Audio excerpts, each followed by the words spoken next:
मेरा बैकअप है तो सिर्फ ओसाका। दिल से मानता हूँ बैटरी हो तो सिर्फ Osaka.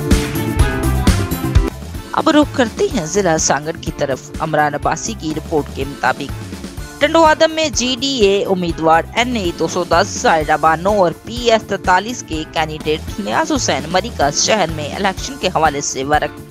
टंडवादम national leader Saira Bano का टंडवादम के मेन बाजार में वर्क, शाही बाजार, बम्बई बाजार, सुनार गली, खजूर मार्केट और दीगर मार्केटों का दौरा किया, जहां GDA NA 210 की सायरा बानो और PS 43 के उम्मीदवार नियाज हुसैन मरीकज शानदार इस्तकबाल किया गया।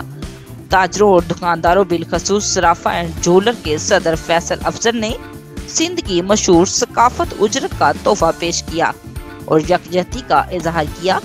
शहरियों ने फूलों की पत्तियां नशावर की और फूलों के हाथ भी पहनाए। इसी दौरान नेशनल लीडर सायरा बानो ने कहा कि दुकानदार हमारा साथ दें, हमें वोट दें।